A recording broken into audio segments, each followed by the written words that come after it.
Okay, let me read it in French, then Okay. we read it in English. Yeah, Okay? please read it in English, in French. Bonjour, Papa Daniel. J'ai eu à faire les rêves suivants. Dans le premier rêve, il y avait l'enterrement d'un homme qui était mort du VIH. Du VIH. Et en même moment, il s'agissait aussi de l'enterrement de mon conjoint qui était mort du VIH. Mais dans le rêve, je n'assistais pas à son enterrement comme étant mon conjoint, mais uniquement comme le père de mes enfants. Pendant l'exposition de son corps, son petit frère est tombé et on a cru que lui aussi avait trouvé la mort en n'ayant pas supporté de voir le corps de son grand frère. Mais après, il s'est réveillé. Il s'était juste évanoui. En se relevant, j'ai constaté que son bras droit avait eu un choc. Je lui ai dit, mais ton bras a un problème. Il m'a dit, oui, et il a commencé à regarder son bras. Et ensuite, l'enterrement avait été annulé suite à une dispute ou un problème dans la famille. En attendant la prochaine date de l'enterrement, je me suis dit, je veux rester avec la famille du père de mes enfants pour assister à l'enterrement au moment venu. L'enterrement devait avoir lieu dans 1 et 2 jours. Ça, c'est le rêve, donc, en français. On va lire. La personne qui a rêvé dit ceci, qu'un monsieur est mort du sida. Et ce monsieur qui est mort du sida, lorsque la rêveuse a expliqué qui est ce monsieur-là, ce sont des gens qui ont l'argent, beaucoup d'argent, des hommes riches, des VIP. VIP, ça veut dire des personnalités considérables. Maintenant, dans le rêve ici, cette personnalité est morte du sida. Ça, c'est le point numéro 1. Maintenant, le point numéro 2 ici, la rêveuse voit à l'enterrement, c'est son mari qui est mort du sida. Donc, Dieu ici utilise le mari.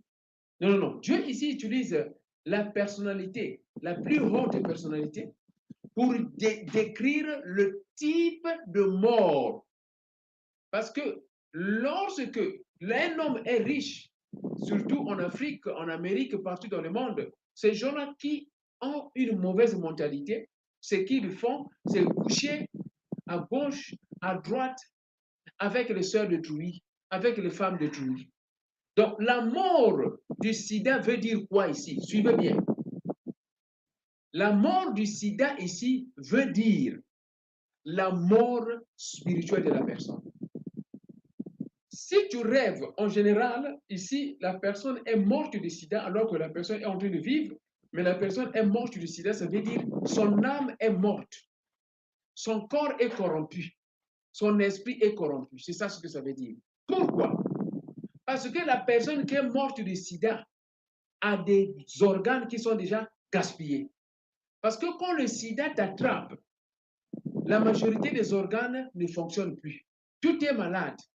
C'est-à-dire les maux de tête, la diarrhée, les poumons sont gaspillés, le paludisme, ceci, cela, les reins, tout marche, tout ne marche plus, tout ne fonctionne plus, tout est gaspillé. C'est ça le sida. Quand ça t'attrape, la maladie de sida, là, ça veut dire tout est gaspillé au-delà de toi. Maintenant, spirituellement parlant, si la personne est morte du sida, ça veut dire c'est l'enfer. Il ne peut même pas aller au paradis.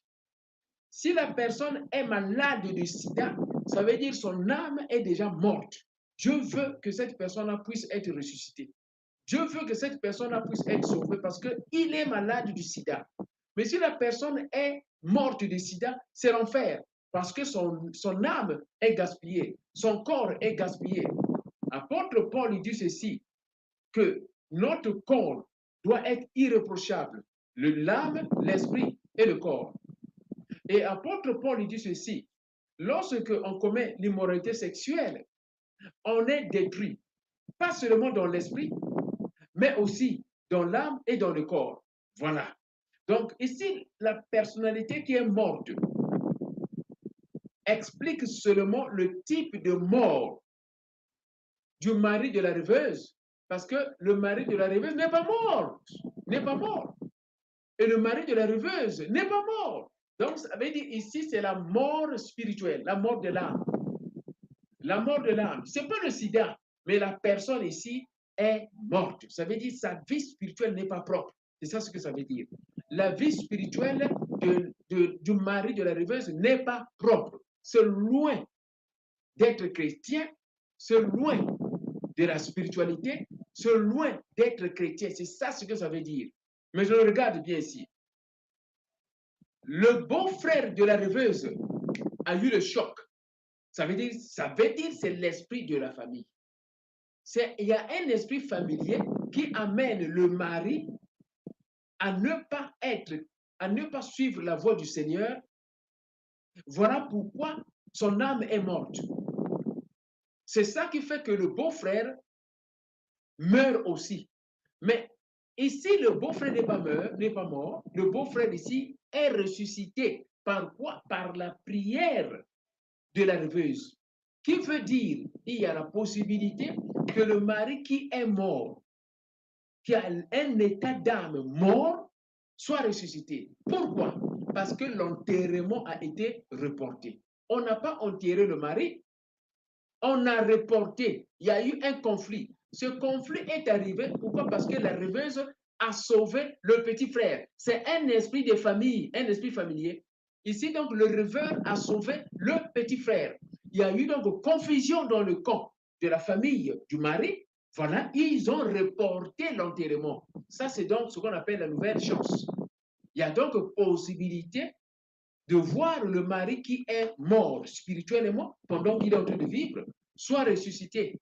C'est ça, parce qu'on ne l'a pas encore enterré. C'est ça donc l'interprétation de ce rêve, ma soeur, mon frère. Alors, je pense que vous avez compris, hein, c'est très profond. Brother Isaac, you can carry on. Hallelujah, hallelujah. Wow, wow, wow, wow, wow.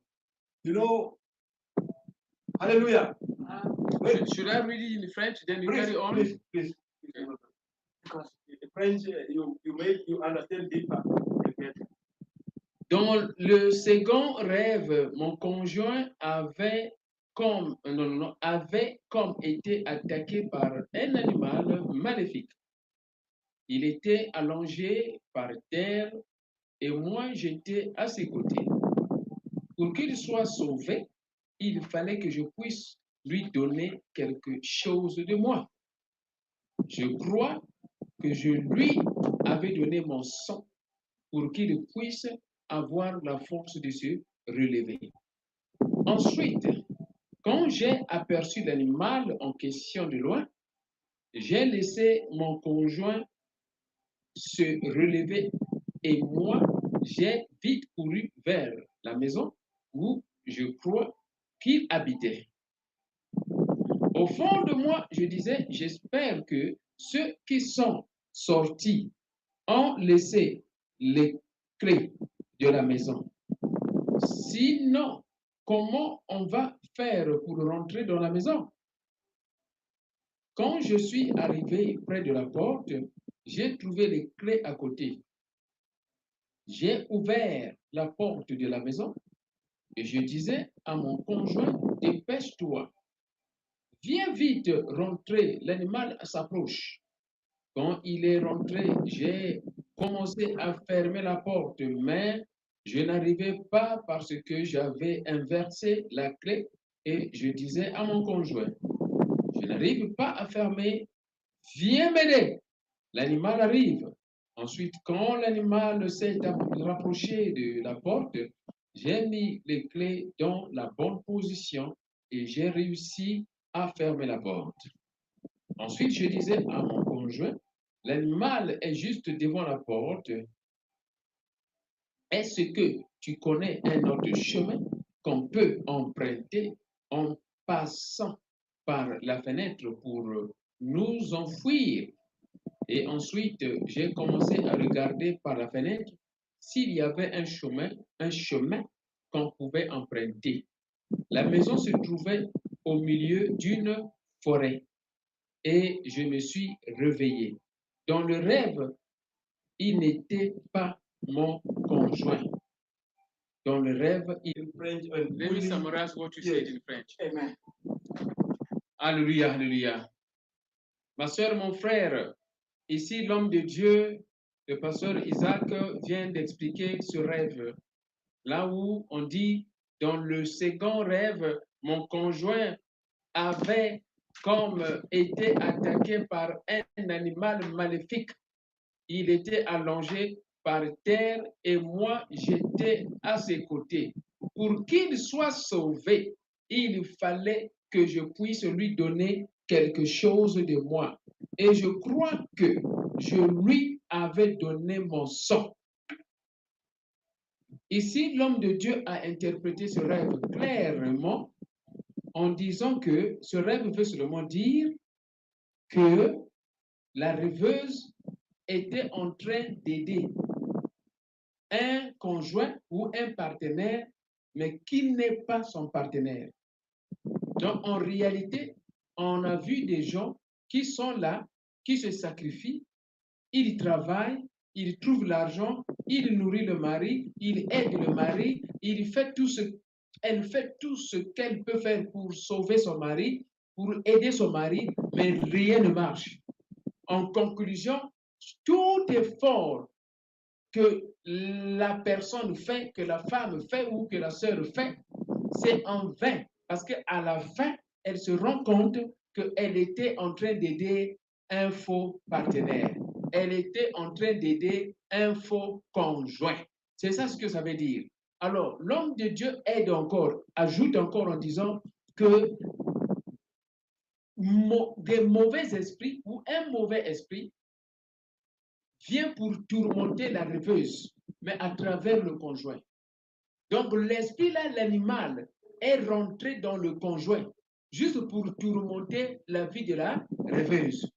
Et à tel point de donner son sang, alors que la vie est dans le sang. Donc, il y a possibilité dans ce monde, une femme peut perdre sa vie à cause de son conjoint, tout comme un homme peut perdre sa vie à cause de sa conjointe.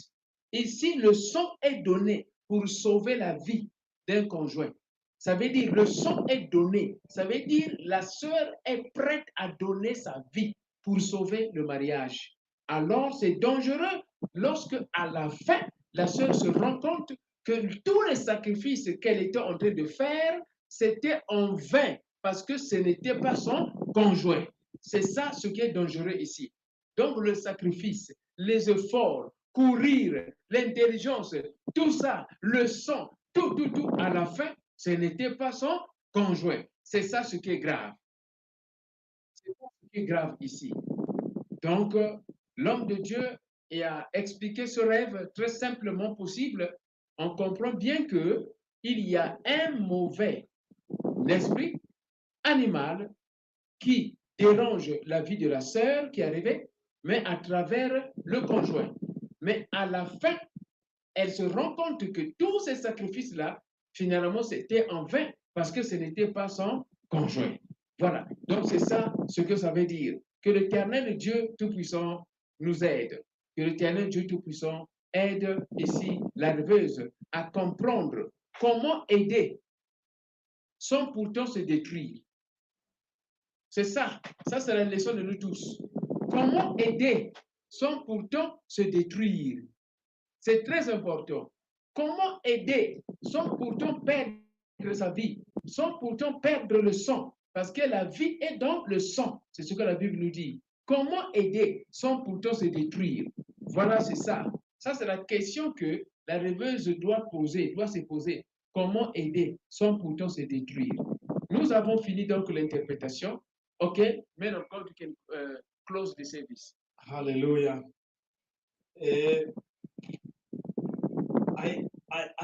The most important thing that we need to understand the meaning of the dream.